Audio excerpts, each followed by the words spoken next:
This house is full. That's what my mother told me as I stood on the porch with my wife and our 5-year-old son. I was hoping, just hoping they'd take us in. I hadn't been back in years, not really. But when everything fell apart, I thought maybe family would still mean something. It didn't. I didn't even get to sit down. My brother Nick stood just behind her, arms folded, like he couldn't believe I had the nerve to show up. And then he said something I'll never forget, word for word. "Lend you money with what chicken feed? How are you going to pay me back?" I didn't say a thing. Just turned around, walked down those old porch steps, and climbed into the beat-up pickup I'd been sleeping in with my wife and son. The door shut behind me with a sound that felt like it echoed through my chest. I wasn't surprised, just hollow. 3 months later, I had $25 million in my bank account. But to understand what got me there and how I ended up standing in front of that house again. But this time different, you'd have to go back a bit. Back to when my name was Owen Keene, 30 years old. Just a farmer trying to make it work in a small corner of North Georgia. We lived in a town called Willow Bluff. Population barely 4,000 and some change. Dirt roads so familiar I could drive blindfolded. Poultry farms stretched for miles, and on weekends you'd hear more roosters than traffic. I wasn't rich. I didn't wear designer clothes or drive anything newer than '03, but I had something I thought was more valuable: my wife Marla, our little boy Ben, and a piece of land that I worked with my own 2 hands. It wasn't much. A handful of acres with 3 chicken coops, a well, and a small cabin on the hill. I'd taken out a loan, $200,000, backed by a USDA development grant, and a friend from school who vouched for me at the local bank. My degree in agricultural science had finally counted for something. I raised those birds like they were family. Fed them by hand, tracked temperatures by hour, stayed up through storms to make sure not one froze or fell ill. The margins were razor thin, but we got by. Some months were good, others not so much. Ben was born early. A September baby with lungs that struggled and a chest that rattled every winter. Chronic asthma, the doctor said. We kept a nebulizer next to his bed and prayed it wouldn't get worse. Most nights it was Marla who sat up with him, whispering songs or fanning his forehead while I prepped feed or fixed fences.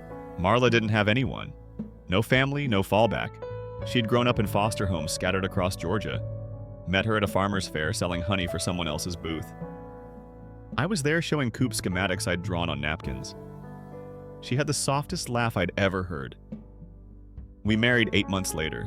It wasn't some grand love story, it was quiet, steady. The kind of love where you can sit beside each other for an hour and not say a word but still feel like the world makes sense. Then came the flu. Not the kind that knocks you out for a week. This one avian flu strain, H5N1, tore through farms like wildfire. I heard about it first from a neighbor who had to bury 10,000 birds overnight. By the time it reached us, I already knew what the ending would look like. 3 hens, 1 coop, lying still, eyes glassy, wings stiff. I didn't need a vet to tell me what it meant. I called the USDA, they sent a team. 2 days later, the results came back. Positive. They didn't ask, didn't wait. It was policy: wipe out the whole flock to protect the chain. Over 7,000 chickens gone in a single day. Burned, buried, erased. And with them went every dollar I had left. Compensation came, sure, but the numbers didn't even touch the feed costs, let alone the equipment or labor. I still had to clean the coops, spread disinfectant, tear down infected areas. I was out in the rain trying to move an old hay compactor when I slipped. Snapped my ACL, couldn't walk. No phone on me, no one around, just me in the mud. I dragged myself nearly 100 yards back to the porch leg, trailing behind like dead weight. When Marla saw me, she didn't ask what happened. She just dropped the medicine bag she was holding and lifted me with both arms, breath shaky but determined.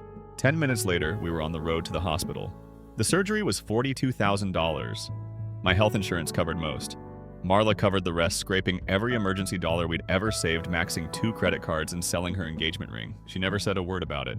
When I came home weeks later on crutches, the farm was dead quiet. No bird calls, no rustle of feed trays, just wind and wood and silence. The bills kept coming. Medical utility, Ben's meds therapy. I tried asking the bank for another extension. They gave me 60 days, then foreclosure. We sold what we could: the generator, the grain mill, even Marla's old freezer where she used to keep homemade stew. We kept the truck because we had nowhere else to go. When we finally left the land that used to be our home, we had exactly $6,000. Not enough to fix anything, just enough to survive. We spent 5 days sleeping behind a church, moved when someone knocked on the window and asked us not to come back. Tried a campground next, but the heat made Ben's breathing worse. I didn't know what to do. That night, Marla sat in the back seat holding our son like she could shield him from the entire world with just her arms. She didn't cry, didn't complain. But I saw it, her silence was breaking. Ben didn't ask if we were going home. He knew better. And I sat behind the wheel staring at nothing, knowing I had one door left to knock on. The one I'd sworn never to try again. The house I grew up in. I didn't want to go back there, not really. Not after the way things ended the last time I stepped off that porch. But when your kid starts wheezing in the backseat of a parked truck and your wife hasn't eaten in 2 days, pride becomes a luxury. That morning, I started. The engine looked at Marla and said, "We're going to see my folks." She didn't argue. She just nodded and brushed Ben's hair out of his face. The drive from Willow Bluff to Clay Ridge took us almost 3 hours. The truck overheated twice and we had to pull over once so Ben could take a breathing treatment. I kept telling myself it was temporary. Just a few days until we found our footing. Just until we caught our breath. But deep down I already knew I was asking for something that might not exist anymore. When we pulled into the driveway, the house looked exactly the same. Same chipped white shutters, same leaning mailbox. Even the screen door still had the tear I'd made one summer throwing a football too hard. I stepped out first. My legs still weren't fully steady, but I managed. I walked up the porch, knocked, and waited. 5 minutes passed before anyone opened the door. It was my mother. She looked older, smaller maybe. Her eyes darted past me to the truck behind. Marla had just gotten out carrying Ben wrapped in one of our last clean blankets. "Owen," she said, her voice flat like she was bracing for something. "We're in a rough spot," I said. "The farm's gone. We've been sleeping in the truck. I didn't want to come here, but Ben's not doing well. We just need a place for a few nights." She didn't answer right away. Just stood there like she was checking a list in her mind. Then I heard footsteps behind her. My dad. And right after that, Nick. Same arms crossed stance, same raised eyebrow like I was some distant cousin showing up uninvited. "This house is full," Mom finally said. Her words were soft, but they dropped like a hammer. I tried to swallow the lump forming in my throat. "What about my old room?" I asked. "It's just a mattress and a fan. We don't need much. Nick's son sleeps there now," my father said. "He's starting kindergarten. Needs his space." I nodded slowly. "Right, of course." I turned to Nick. He didn't say a word, just smirked. Then I did something I didn't plan. "Could you lend us a couple $100, I asked, keeping my voice steady. "Just until I get things sorted. I'll pay it back." Nick laughed, not the full belly kind, but the short kind that sounds like a cough. "Lend you money," he said, tilting his head. "With what are you going to pay me back?" That line hit hard. Not because it was cruel, but because it was exactly what I expected. I didn't argue, I didn't plead. I just nodded, turned around, and helped Marla back into the truck. Ben was already asleep on her shoulder. We drove away without a single goodbye. For an hour I didn't speak. I just drove with both hands on the wheel, teeth clenched so tight my jaw ached. I wasn't angry. Not really. Just tired. The kind of tired that lives in your bones. We ended up back behind the church. It wasn't ideal, but we didn't have a choice. That night was one of the hottest of the year. Ben kept tossing and his breathing got worse. Marla wiped his forehead and tried to cool him off with bottled water. Around midnight, I remembered we had a box with some old prescriptions and a thermometer. I dug through it looking for anything useful. That's when my phone buzzed, a video call. I didn't recognize the number at first. Then the name popped up, Jesse Malone, an old friend from college. I hesitated before answering. Jesse had been in the finance program while I studied agriculture. We hadn't spoken in years, but I knew he'd made it big. Startups, investments, the kind of world I never stepped into. Owen Jesse's voice came through the speaker. "Man, I saw your name in the article, something about the flu outbreak." "That your farm, yeah?" I said, trying not to sound defeated. It was. He looked past me. "Where are you right now?" I didn't answer. I just turned the phone so we could see the inside of the truck. Marla sitting with Ben trying to keep him calm. Jesse's expression changed instantly. "Is he okay?" "No," I admitted. "He's got a fever. If it doesn't break soon, we'll have to take him in." Jesse didn't wait. "Send me your location," he said. "Now." 30 minutes later, headlights lit up the dirt lot. Jesse pulled up in a black SUV, jumped out, and didn't waste a second. He walked straight to the back door of our truck, saw Ben, and said, "We're going to the hospital. Right now." Marla handed him over without hesitation. She followed behind in the truck while I rode with Jesse. No one talked on the drive. The only sound was the AC humming and Ben's faint breathing in the back. When we reached the ER, Jesse didn't wait at the desk. He handed over his credit card and said, "Put whatever he needs on this, now." The nurse didn't even ask more questions. Within 20 minutes, Ben was on fluids cooling down stabilized. It wasn't life-threatening yet, but it would have been if we'd waited much longer. I sat in the hallway still in disbelief. Jesse handed me a bottle of water. "You look like hell," he said. I gave him a tired laugh. "You're not wrong. How long have you been living like this?" he asked. "Since we lost the farm. You've got a plan." I shook my head. "Not yet." "Well, Jesse said you've got a place now. My cousin's got a house just outside Bluefield. He's overseas for the year. You three can stay there as long as you need. Free. No catches." I stared at him for a second. "Why are you doing this?" He didn't flinch. "Because you once spotted me $2,000 when my rent check bounced, and my parents stopped taking my calls." I never forgot. The next morning, we drove out to Bluefield. The house was small, tucked in the hills, surrounded by trees. Quiet. Peaceful. We didn't unpack much, just enough to settle Ben and let Marla rest. That night, for the first time in weeks, we all slept inside 4 walls with air conditioning and clean sheets. And I didn't cry. I didn't break down. I just laid there in the dark, holding Marla's hand, thinking about how fast life can crumble, and how sometimes, if you're lucky, someone helps you stand before the pieces bury you. A few days later, Jesse came by with groceries and a thick envelope. Inside was $6,000 in cash. I tried to refuse. He cut me off. "You gave me $2,000 when you barely had any. This isn't charity, it's balance." I stood there holding the envelope, unsure what to say. "Use it to breathe," he said. "Then figure out your next move." I knotted my throat too tight for words. Jesse turned to leave. "And Owen?" I looked up. "When you rise again, and you will don't forget who opened a door when others slammed theirs shut." I didn't forget. I never will. The next few weeks passed in a strange kind of quiet. We weren't thriving, but we weren't drowning anymore either. The little house Jesse had offered sat near the edge of a forest with cicadas humming in the background, and wind that actually carried a breeze, not dust. Marla unpacked slowly, taking care not to disturb the quiet that had settled around us like a fragile shell. She washed our clothes by hand for the first few days and hung them outside on a wire between 2 trees. Ben played with sticks and leaves, his breath still ragged at times, but no longer tight with panic. He smiled again. That was all I needed. I'd wake early and sit on the porch with a notebook in my lap, writing down ideas, old contacts, things I could maybe try to claw my way back into work. The landline rang twice in that time, once for a wrong number. The second was Jesse. "How's the boy?" he asked. "Getting stronger," I said. "Good, keep it that way. Listen, I've been thinking. You ever consider trying again? Farming, I mean." I let out a slow breath. "With what money? That's the thing. I've got a friend. He's looking to buy a small piece of land. Not for chickens this time, goats. Organic dairy, that sort of thing. He needs someone to manage it." I could put in a word. "You trust me with that? I'd trust you with my life," Jesse said. "So, yeah, I trust you with some goats." I laughed, really laughed for the first time in months. A week later, I met with Jesse's friend, a quiet guy named Victor who wore the same flannel every time I saw him and only spoke when necessary. He had the land, the goats, and a dream, but not the hands to make it real. I had the hands, even if one knee still clicked when I walked. It was a slow start.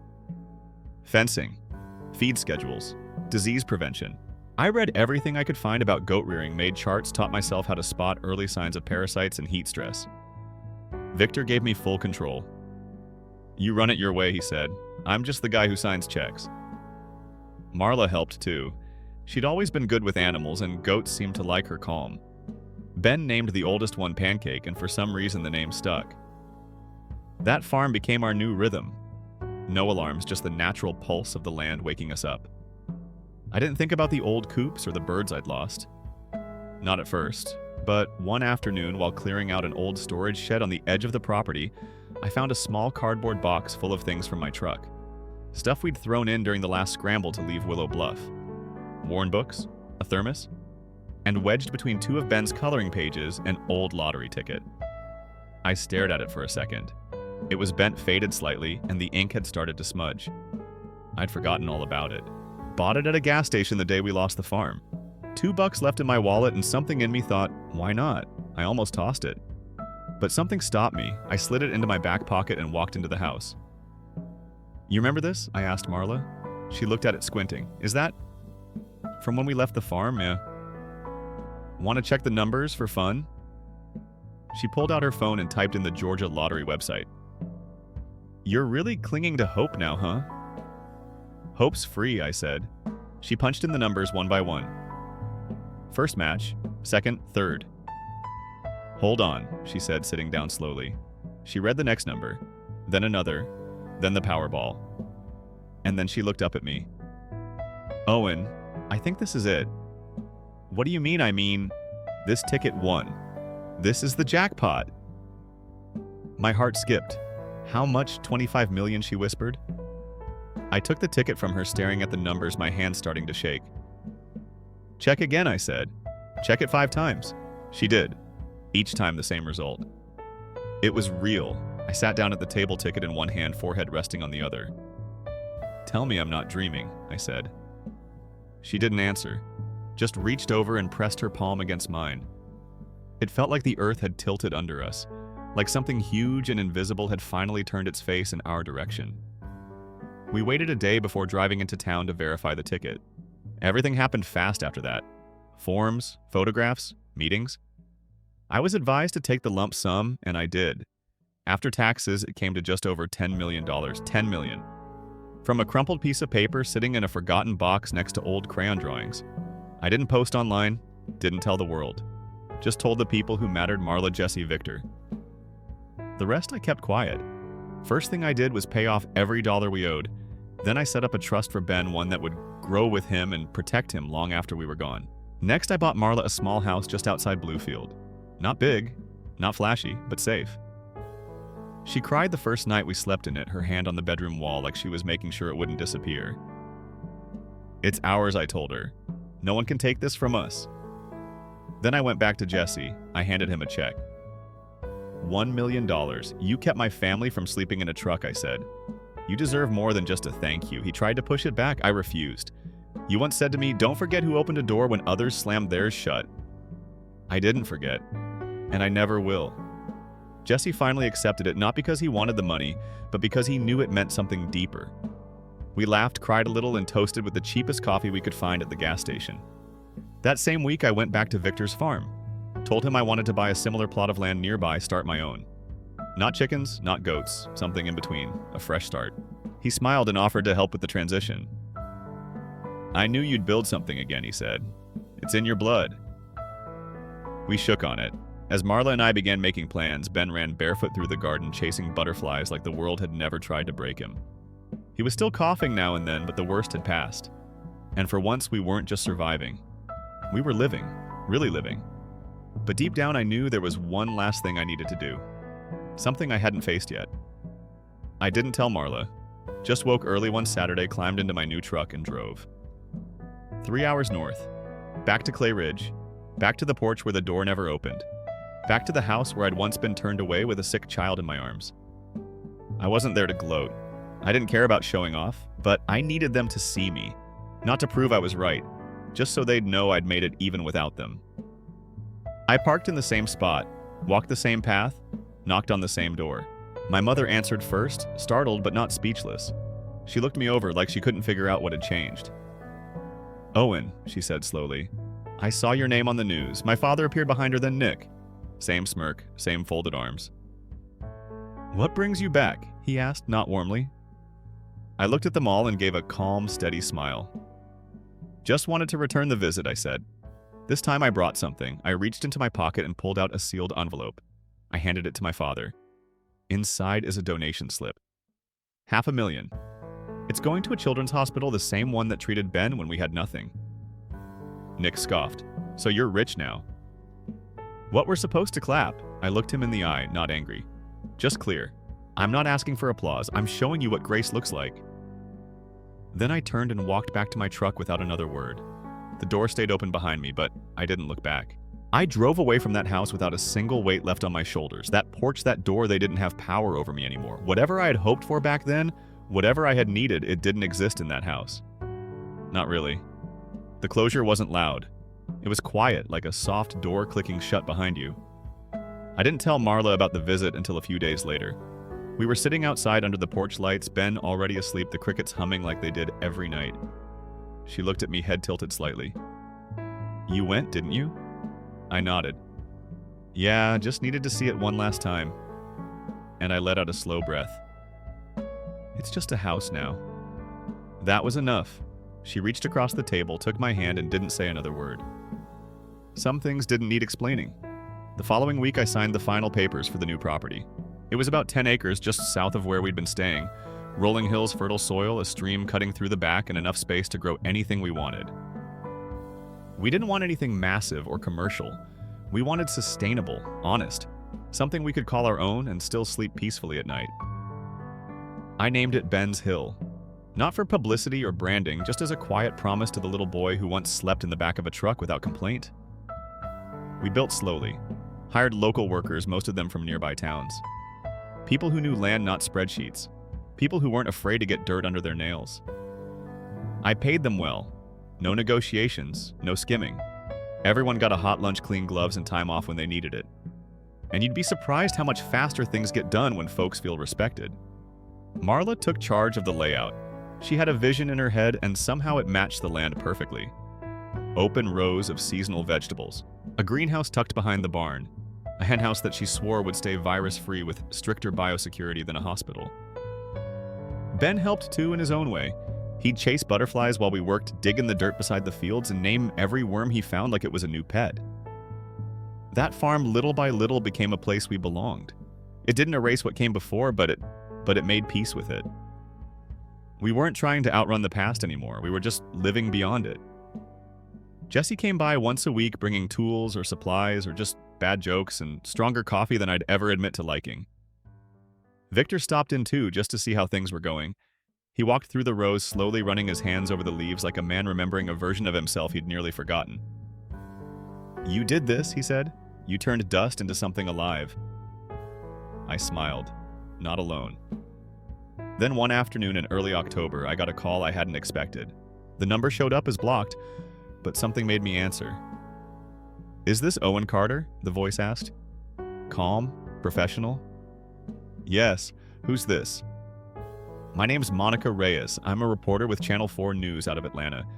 I'm calling because your name came up in a human interest piece. We're doing local stories of resilience and second chances. I paused. Where did you hear about me? From a nurse at the county hospital. She remembered a young boy with asthma who'd come in during a tough summer and said the father was a man who never once left his side. She didn't know your name back then, but when your donation to the children's wing came through a few months ago, she recognized it. I felt a lump rise in my throat. That night, the fever, the panic, the kindness of strangers when we had nothing. I cleared my voice. So, what do you want? We'd love to visit the farm, talk to you and your wife, learn more about what got you from there to here. It's not about money. We want the story. I hesitated. Part of me wanted to say no, keep this life quiet, untouched. But another part of me remembered sitting in that truck too ashamed to cry.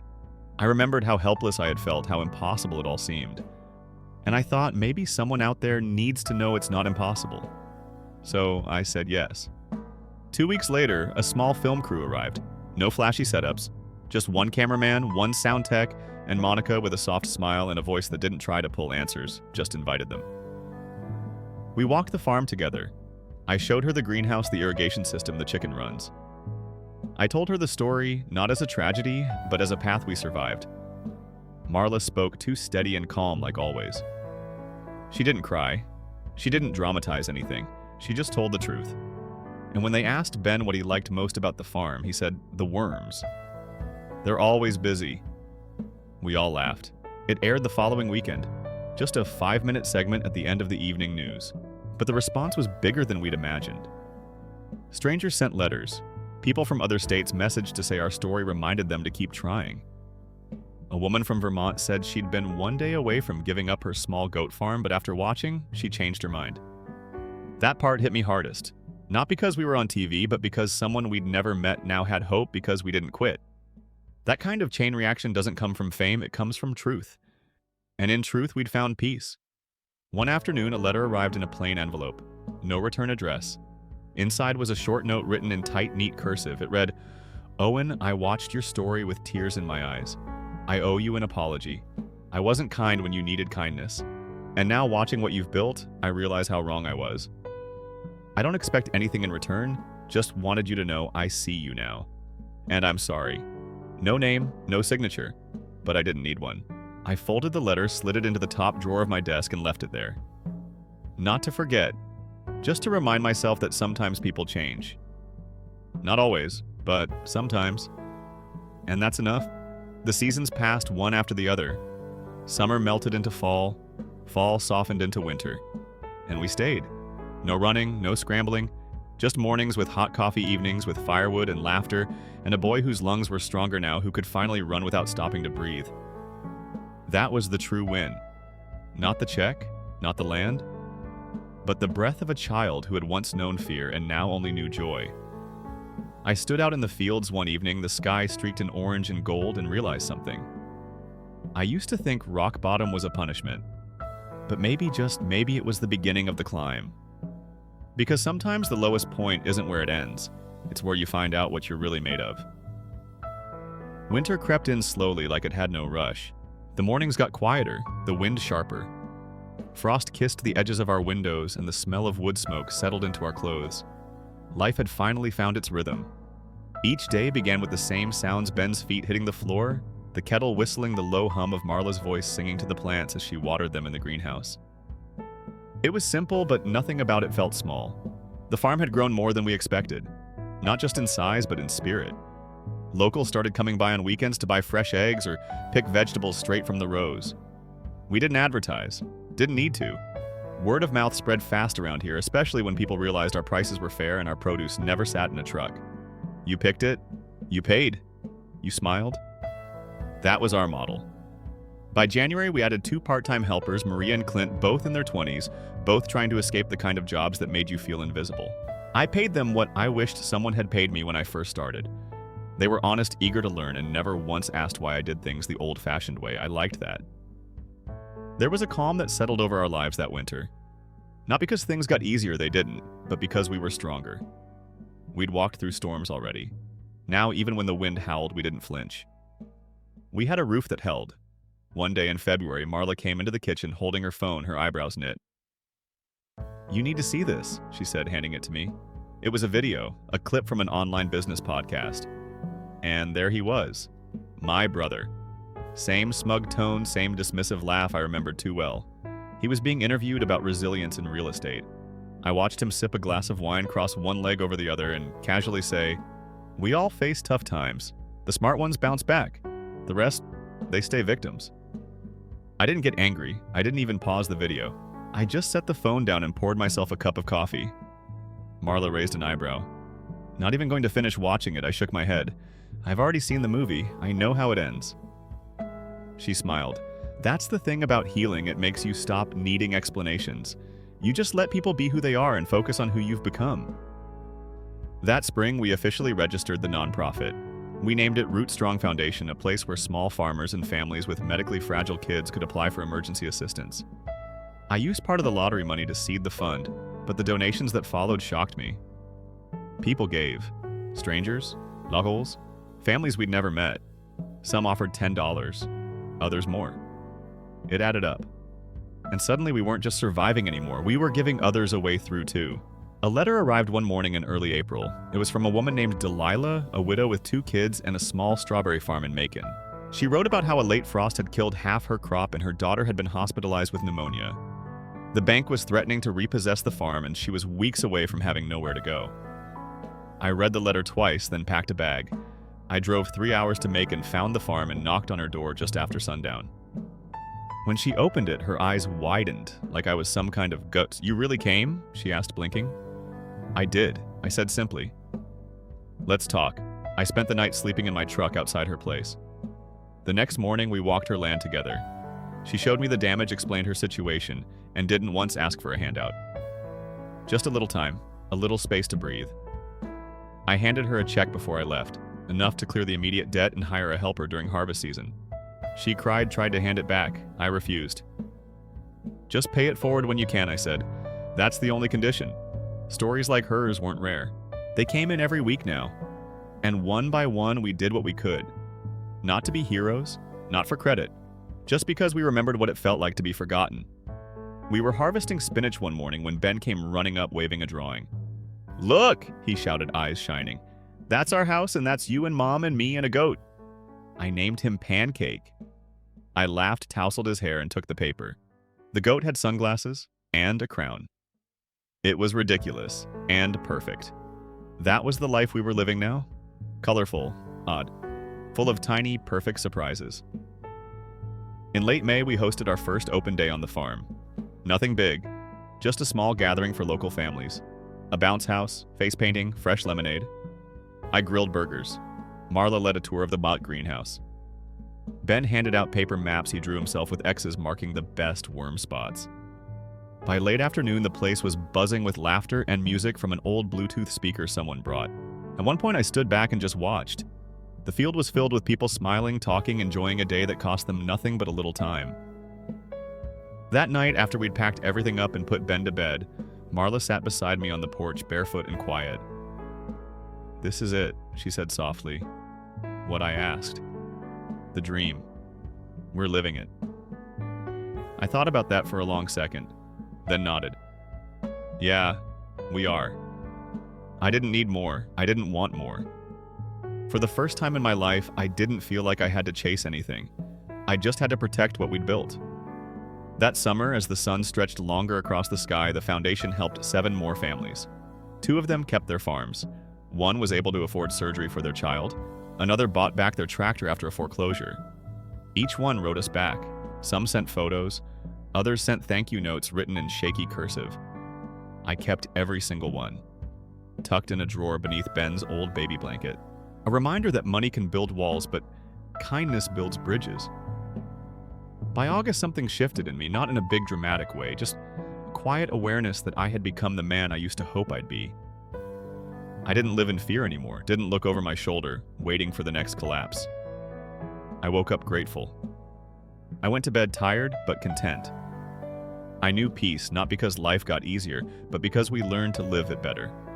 I had found something no amount of money could ever buy: purpose. And when you find purpose, it doesn't matter who closed the door on you, because you end up building a home where the door never locks, just stays open for whoever needs a place to breathe. The seasons pass the way they do when you're finally rooted quietly without chaos. Fall came with golden trees and that crisp edge in the wind that makes you breathe a little deeper. The farm thrived. Ben had started school at a small place just 10 minutes down the road, the kind where teachers still knew your name and called if your kid sneezed. Marla began painting again. She set up a corner in the sunroom with her old brushes and a stack of canvas. Said it helped her slow down, helped her remember who she was before all the storms. Some nights I'd sit by the window, watch her lose herself in color, while Ben dozed off on the couch with a picture book open across his chest. And in those small, ordinary moments, I'd feel something deep settle in my chest, like I'd finally landed. Then, one afternoon in early October, a letter showed up in our mailbox. No return address, just my name in block letters across the envelope. I opened it on the porch, not expecting anything in particular. But inside was a photo. A single shot of my parents' old house, except now it was up for sale. The sign in the yard said price reduced. No note, no explanation. Just that image. I stared at it for a long time, unsure how I felt. That house had once been filled with noise and warmth and Sunday dinners. Then it became a symbol of everything that had shut me out. I turned the photo over. Scribbled on the back in shaky handwriting were 5 words I didn't know until too late. It wasn't signed, but I knew it was my mother's. And I knew what it meant. Regret. The kind that shows up when the pride finally runs out. I folded the photo slowly and set it aside. I didn't show Marla right away. Not because I wanted to hide it, but because some things don't need discussion. They just need time to sink in. Over the next few days, I thought about that house more than I expected. Not out of nostalgia, not even out of sadness, but out of clarity. That place had raised me, taught me how to work, how to sacrifice, how to love through grit. But it also taught me something else: when to walk away from what no longer welcomes you. 1 week later, we drove past it. Not on purpose. We were in town picking up supplies for the fall festival when Ben asked to see where I grew up. I hesitated, but Marla touched my arm and said gently, "Show him. Let him see." So we went, pulled up slow. The yard was overgrown, paint peeling on the porch rail.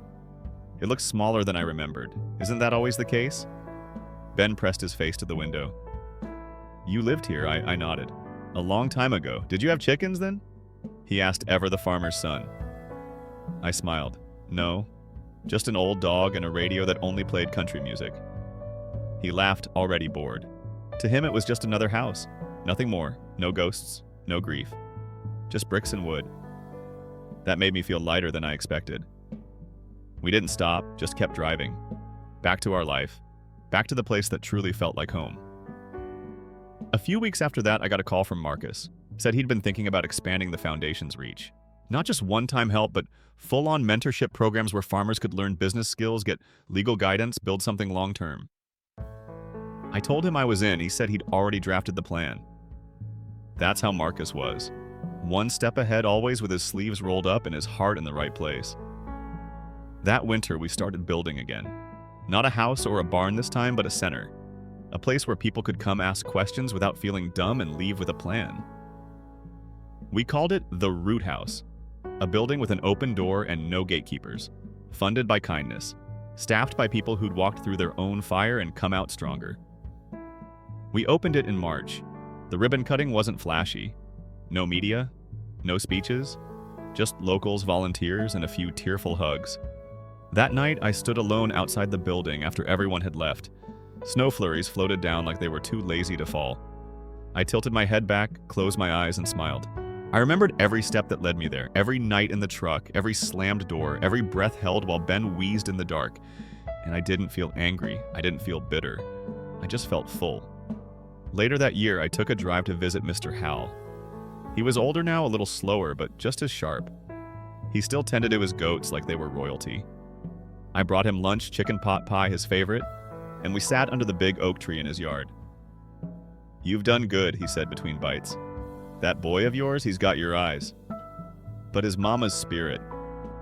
I nodded. "She's the strong one." Hal grunted. "Nah, you both are. Just different ways." I stayed until sunset. We didn't talk much. Just sat. Sometimes the deepest conversations don't need many words. As I was leaving, he handed me an old journal. Said it was from his younger days, notes on farming stories from the road, wisdom in between. "Pass it on," he told me. "One day someone will need it. I promised I would." And I meant it. By the end of that year, the foundation had helped over 40 families. Some started farms, others simply got a second chance. And every time I read their stories, I saw a piece of our journey reflected back. It reminded me that even in your lowest moment, you're still writing a chapter someone else might one day read for hope. Ben turned 7 that December. We threw him a party in the barn, invited every kid from school.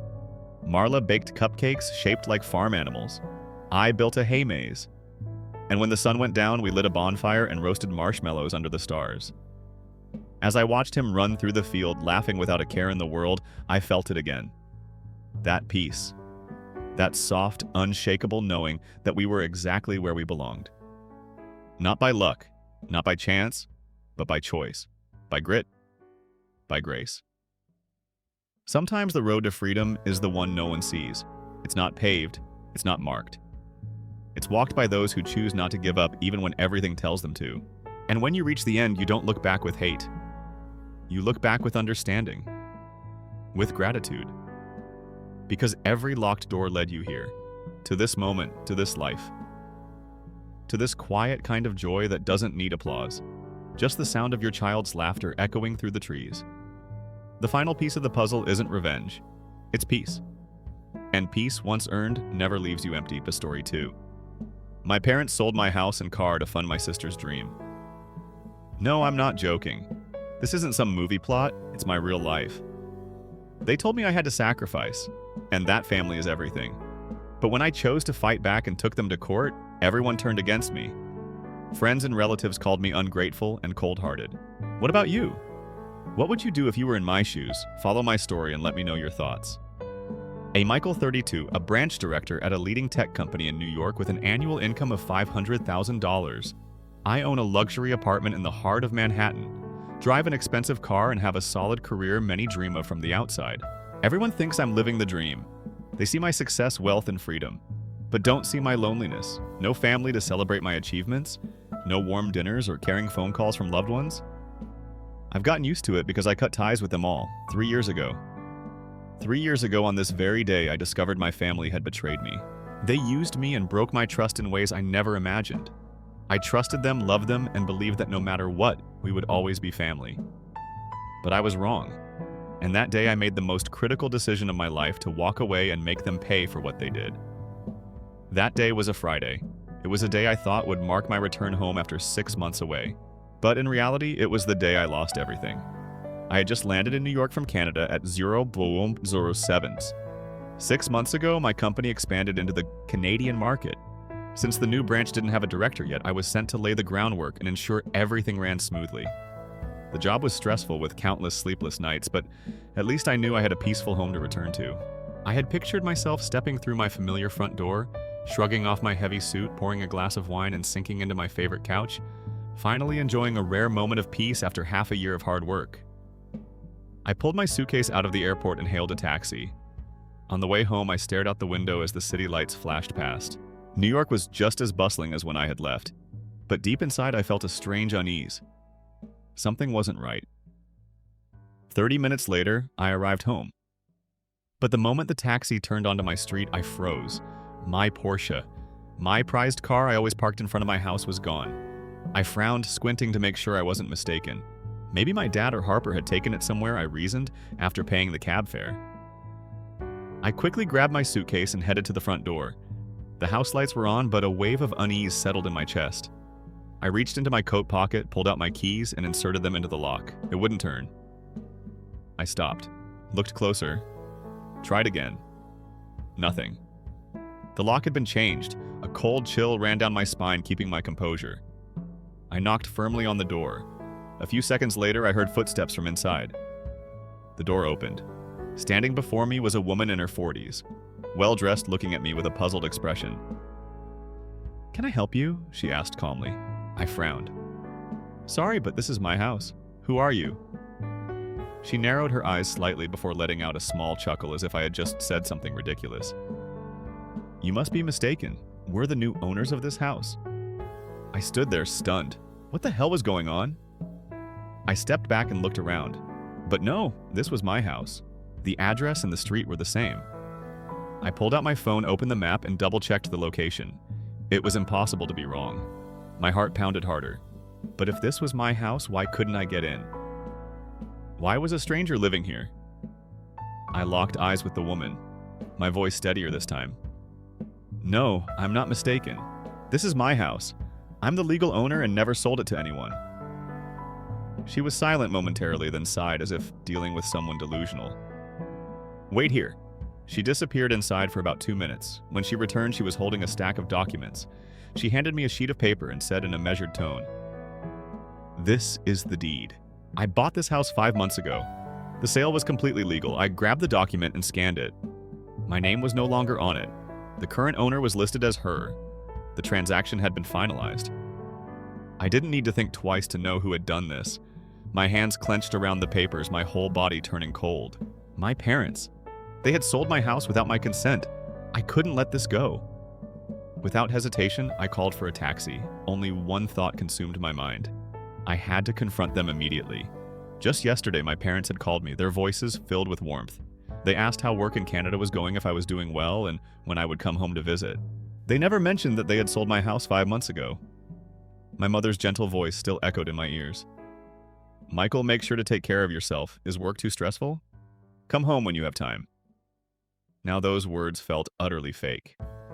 They had betrayed me. 15 minutes later, I stood in front of my parents' house. I took a deep breath, forcing myself to stay calm, then rang the doorbell. The door opened. My parents appeared, their eyes widening in surprise when they saw me standing there. "Michael, why didn't you tell us you were coming?" my mother asked, her voice full of shock. I didn't answer. I stormed inside, heading straight for the living room. They quickly shut the door behind me, hurrying after me with bewildered expressions. I spun around, my gaze sharp as a knife, my voice cold and cutting. You sold my house." The air in the room grew heavy in an instant. My parents exchanged glances. They didn't deny it right away. "Michael, calm down." My father finally spoke, his voice lowering. "It's not what you think." My mother nodded, stepping forward, reaching for my hand as if to soothe me. "That's right, son. We just borrowed it temporarily. Just a few more months and we'll return it to you." I stepped back, avoiding her touch. "Borrowed? What the hell are you talking about? How could you sell my house without saying a word to me?" My father sighed, looking away. My mother stammered, struggling to find the right words. I stared at them, my voice colder than ever. Why no immediate answer? I could see the flicker of guilt and unease in their eyes. Finally, after what felt like an eternity, my father let out a deep sigh, lowered his head, and muttered, "We sold your house and car to get $800,000 for Harper to invest in stocks." Silence. The entire room felt like it had frozen in place. I stood there completely stunned. I roared in anger. Harper again. It's always her. Why? Why is it that my whole life, everything I have gets taken away for her? My voice thundered through the room, shattering the fake silence they were trying to maintain. I had seen this pattern before. Once again, my things in life were being sacrificed for their golden child. My father winced, raising a hand as if to calm me down. "Michael, you need to relax. Harper is your sister. She's smart. She has potential as her older brother. Investing in her is the right thing to do. This time she'll make a profit." I let out a bitter laugh. How many times now? How many times have I already invested in her? My earnings, my savings? How many times have you borrowed them to help Harper get rich? And where's the result? They hesitated. They had no immediate answer. "Michael, this isn't Harper's fault." My mother rushed to defend her as always. She didn't want this either. She was just unlucky. Unlucky, I clenched my fists, rage burning in my chest. No, not this time. 1 week I stared directly at them, my voice like a blade. "You have exactly 1 week. If you don't return my house and car, I will go to the police. I'll take you to court. And I swear you're all going to jail this time." My father slammed his hand on the table, his face red with fury. "You ungrateful brat. Is this how you talk to your parents?" I met his gaze without flinching. "Sorry, you must have me confused with someone else. You only have one child, Harper."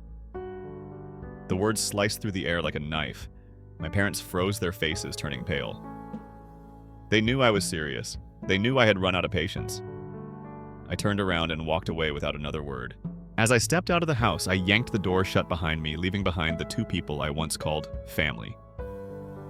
That night, I checked into a hotel with only one thought running through my mind. They made the biggest mistake of their lives, thinking I was still the obedient son they used to control. When I entered my hotel room, I headed straight for the bathroom, turned on the cold water, and let it cascade over me. Water was the only thing that could keep me grounded. I closed my eyes and took a deep breath, feeling each drop slide down my skin, washing away the chaos in my mind. Family, home car, and money spun inside my head like a storm with no way out. I felt a little lighter when I finally stepped out of the shower.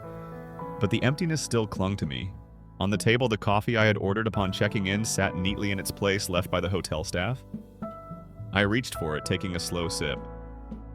Strangely, it didn't taste as bitter as usual today. Maybe because the truth I had to swallow was far more bitter.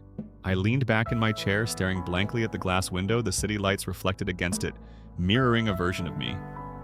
Exhausted, drained, but unwilling to break. And then the memories began to surface. Harper is my younger sister, 3 years younger than me, from the day she was born. Our parents adored and spoiled her and me. I was the older brother who had to give in to her no matter what. As a child, whenever I had a toy Harper wanted, my parents would make me hand it over if I refused.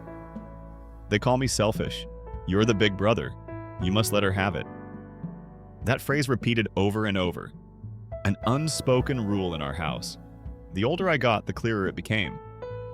Whatever Harper wanted. Harper got me.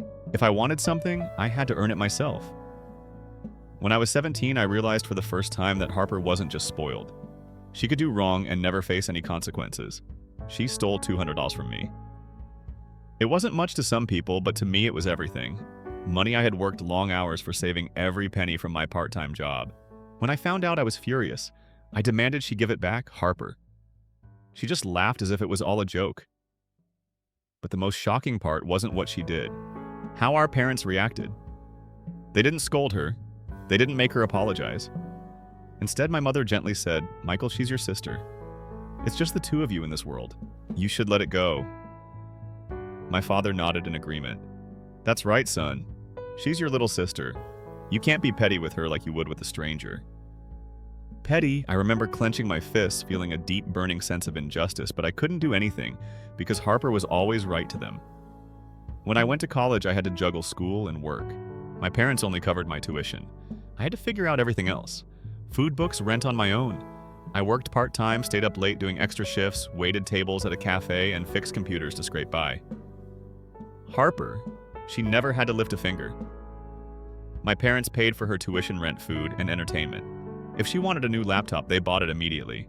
If she wanted to travel, they covered the cost without hesitation.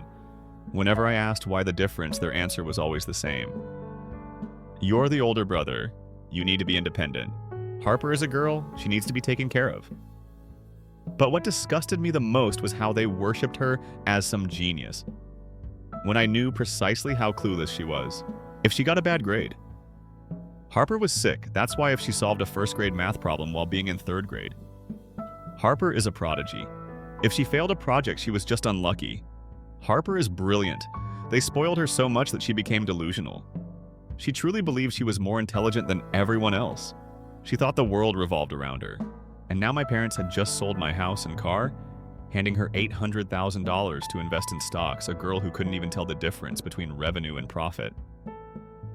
And this wasn't the first time she had used my money to start a business.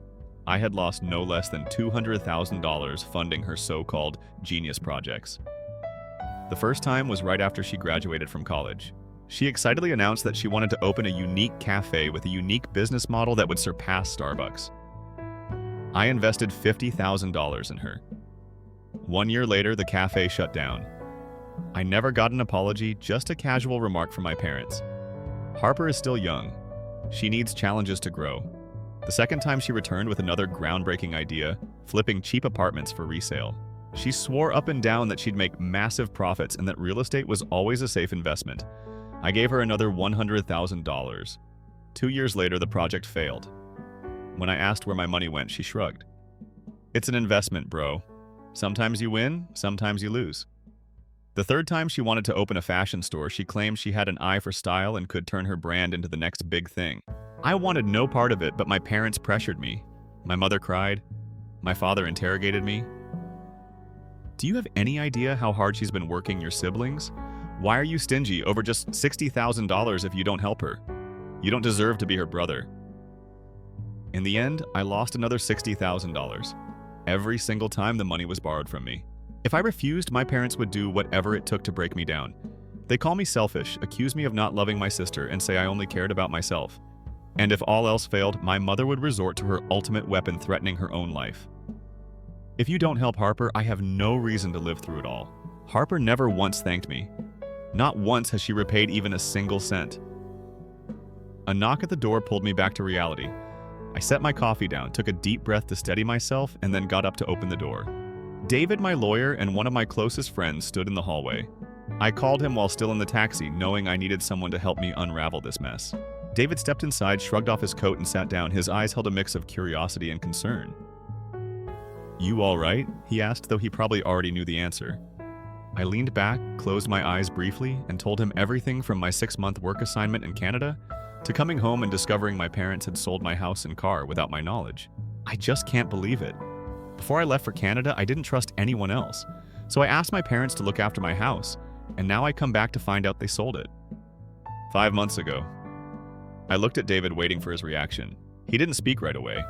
He studied me with the sharp gaze of a lawyer, then leaned back in his chair, crossing his arms, and thought, "If they sold your house, this isn't as simple as it looks," he said. I frowned. "What do you mean?" David tapped his fingers lightly against the chair, speaking slowly. "There could be fraud involved. No one can legally sell a property under someone else's name without their consent." Unless I gritted my teeth, an uneasy feeling growing in my chest. Unless what David sighed. Unless they forged documents. A cold chill ran down my spine. "You're saying they forged my signature?" David shrugged his eyes sharp. "Not necessarily. There are plenty of legal loopholes that the average person would miss.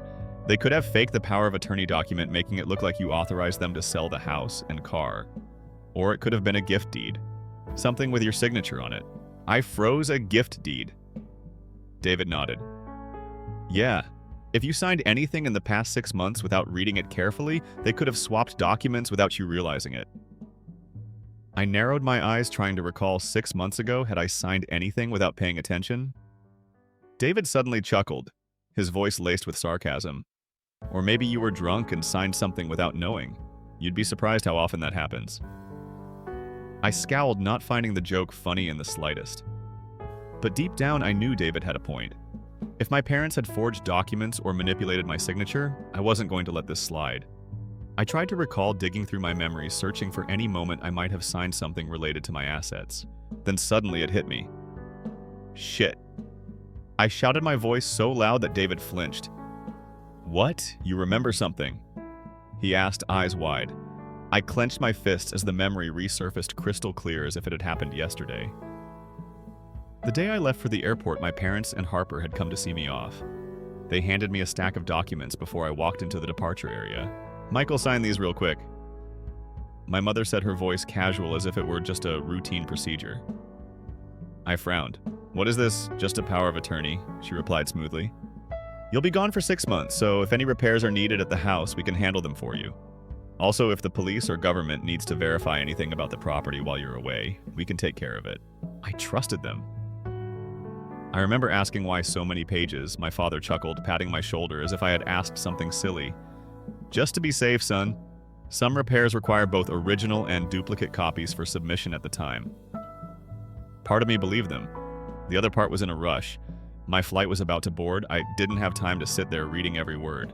I skimmed the first few lines, saw the words power of attorney, and signed them all. I didn't check. I didn't think they would betray me. And now I was paying the price for my stupidity. David stared at me for a long moment, then sighed, his grip tightening around his coffee cup as if he wanted to crush it.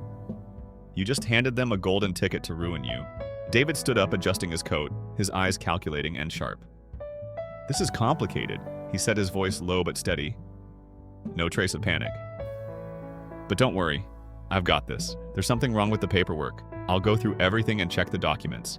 Meet me tomorrow afternoon. I'll have news for you. I nodded, saying nothing. I trusted David.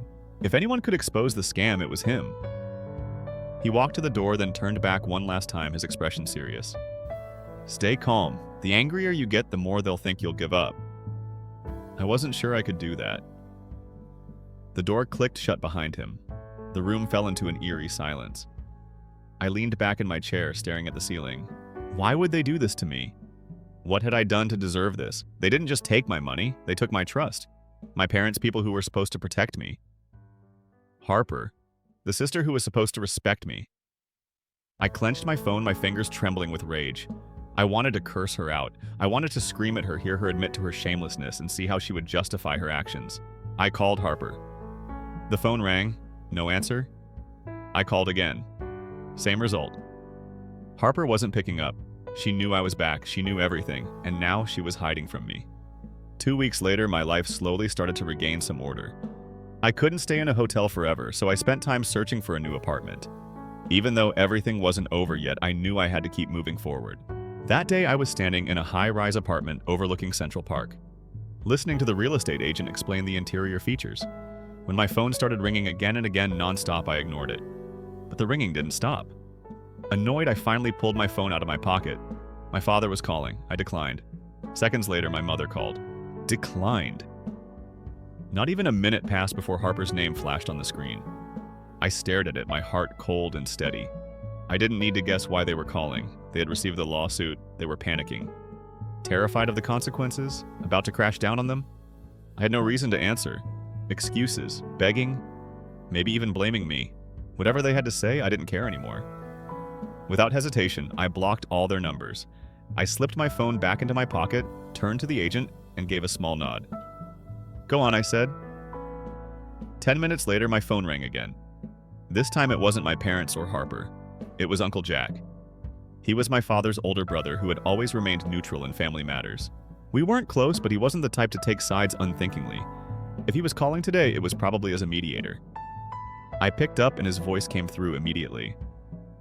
Michael, I know you're angry, but can't you give your parents a way out no matter what? They're still your family. They're still your parents. I closed my eyes, took a deep breath, and kept calm before responding. Uncle Jack, if Grandpa had sold your house, sold your car, and given all the money to my dad, what would you have done? He hesitated for a few seconds. Why are you asking me that? I smirked, hearing the uncertainty in his voice. Because that's exactly what my parents did to me. A long silence stretched between us. I could almost picture the stunned look on his face as he realized things weren't how he had been told. Finally, he spoke again, his voice laced with doubt. No way. Your parents told me they only borrowed some money from you and hadn't had the chance to pay it back yet. They said you overreacted and sued them out of anger. That's what they told the whole family. I let out a humorless laugh. Is that so? Well then, when the trial date comes, I'll invite you and the entire family to witness the truth for yourselves. I didn't wait for his response. I ended the call. The truth would come out soon enough. I had nothing left to explain. After complete silence, we finally met again 2 months later in court. My parents sat at the defendant's table. Harper was beside them, clutching her handbag tightly. I saw my mother glancing around nervously as if searching for support from someone, and then they froze. Their eyes widened in shock as they noticed just how many relatives had shown up to witness the trial. I saw my father's brows knit together, his face darkening when he realized several family members were suspiciously staring at him and my mother. The lie, the one where they claimed they had just borrowed money but hadn't repaid it yet, was falling apart. They knew the truth. Now, a few days before the trial, I had texted Uncle Jack asking him to spread the word and invite everyone. I wanted them to see it with their own eyes, to witness how the people who claimed to love me had betrayed me. As I entered the courtroom, all three of them, my parents and Harper, turned their eyes toward me. My father glared. My mother went pale, and Harper. She just sat there staring at me with an unreadable expression. No one said a word, but in their eyes, I could see the only thought running through their minds. They never imagined I would go through with this. At exactly 8 a.m., the trial began. The atmosphere in the courtroom was heavy tension wrapping around everyone like a thick fog. My parents' lawyer stood up, adjusted his tie, and spoke. Your Honor, my clients have done nothing wrong. The defendant simply acted within the legal authority granted to them. The plaintiff, Michael, voluntarily signed a power of attorney giving my clients full control over the house and the car. I remained silent, unmoved. I wanted to see how far they would take this. We have indisputable evidence the documents are fully legitimate, containing the plaintiff's signature and notarized. On October 23, 2021. He paused, glancing at me with confidence, as if this case was already won before it even began. As soon as he finished speaking, I could feel my parents' and Harper's eyes drilling into me. The eyes of people who believed they had already won. My mother lifted her chin slightly, a faint smug smile creeping onto her lips. Harper crossed her arms, leaning back in her chair, eyes gleaming with satisfaction. My father simply raised an eyebrow, but the way he looked at me, calm, arrogant, assured, told me everything I needed to know. They truly believed they had me cornered. I heard whispers ripple through the audience behind me. If he signed a power of attorney, what's the point of this lawsuit? Parents wouldn't deceive their child, would they? This is too much. I mean, it's his own family. I smirked slightly, but deep inside I wasn't worried at all. As soon as the judge nodded, signaling for David, my lawyer, to present our case, he stood up calmly, adjusted his suit, and picked up a file. His sharp gaze swept across the courtroom. Your Honor, David began, his voice steady and firm. On October 23, 2021, when the defendants claim my client signed a power of attorney, my client was not in the United States. He was in Canada on a 6-month business assignment. He paused, letting the weight of his words settle over the room. Therefore, the notarized power of attorney is invalid. The notary engaged in fraudulent conduct, which is a criminal offense. The courtroom erupted in whispers. I saw the confidence drain from my parents' faces. My mother turned to Harper as if silently demanding an explanation. My father frowned, trying to keep his composure. Harper's face turned pale. She clutched her purse tightly, panic creeping into her eyes, and then the courtroom door swung open. 2 police officers entered, escorting a man in a gray suit, his hands cuffed behind his back. The notary, for a brief moment in time, seemed to freeze.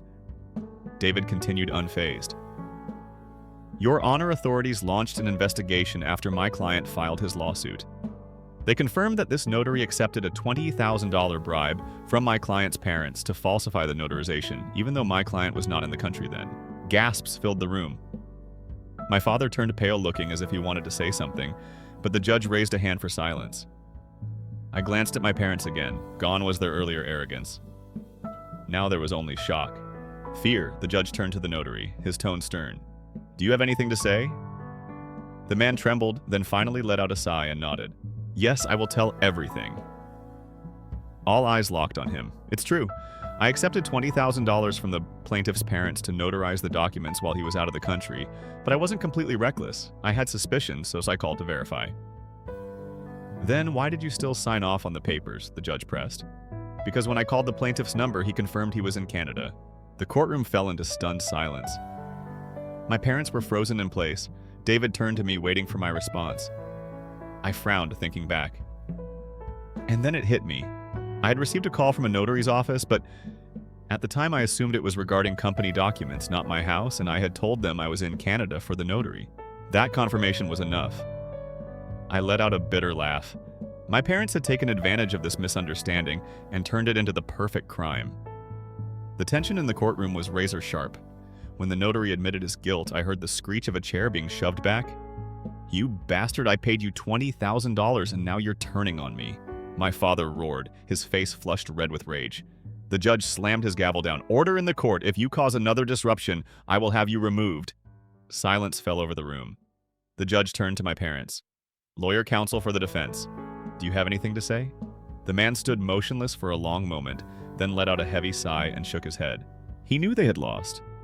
There was no argument or justification that could salvage this disaster. 5 minutes later, the judge looked down at the files and firmly delivered the verdict. My parents were found guilty of financial fraud and document forgery. They had deliberately falsified the power of attorney and used it to sell my assets without my legal consent. Their punishment, 10 years in prison without parole. Additionally, they were ordered to pay me $1.2 million, including $800,000 in stolen funds and $400,000 in penalties and accumulated interest. If they failed to repay the amount, the court would seize their assets to cover the debt. Harper, though not directly involved in the forgery, was aware of the crime and did nothing to report it. She was convicted as an accomplice to financial fraud and sentenced to 3 years of probation with a $100,000 fine. She would be sent to prison immediately if she reoffended during her probation period. As for the notary who accepted the bribe and fraudulently notarized the documents, he was sentenced to 15 years in prison. His notary license was permanently revoked, and he was fined $250,000 for notarial fraud and bribery. After reading the verdict, the judge placed the gavel down and declared that the sentencing would take effect immediately. The officer stepped forward, cuffing my parents and the notary, preparing to escort them out of the courtroom. My parents stood frozen in shock. Harper's face turned deathly pale. The notary hung his head in defeat as they were led past me. My mother turned her eyes blazing with hatred. "Are you happy now, you bastard? You've destroyed this family." My father said nothing, but the way he looked at me full of resentment and bitterness told me that in their eyes, I was the villain. I didn't flinch. I met my mother's glare, my voice calm and unwavering. "Now you and your precious golden child did that yourselves. You had a choice. You could have lived the rest of your lives comfortably growing old with both your children by your side. But you didn't choose that. You chose greed. And this is the price you pay?" She gritted her teeth, but had nothing left to say. The officers pulled them away. My father turned his face away, but I saw his fists clenched tightly, a silent sign of his defeat in the distance. Whispers spread through the courtroom. Some relatives murmured to one another, but I could already guess what they were saying. That boy is ruthless, no matter what, they're still his parents. Who sends their parents to jail? Where is his filial piety? I didn't react. Uncle Jack stepped forward, placing a hand on my shoulder, his voice low. "I'm sorry, Michael, but I think you did the right thing." I nodded, saying nothing. I knew not everyone in the family felt the same. Many of them cursed me, calling me an ungrateful son, a heartless person. They said my parents were old and that I should have forgiven them. But what does forgiveness mean when they were never sorry to begin with? And then 3 years passed 3 years without a single call, not a single message from anyone in my family. 3 years of living my own life. Yet those words of condemnation still echoed in my mind. I stood up for myself. I fought for justice, but the price I paid was losing my entire family. So, what do you think? Was I right or wrong? Leave your thoughts in the comments below, and don't forget to subscribe, share the story, and stay tuned for more. Thank you for watching. See you in the following story. Goodbye and take care.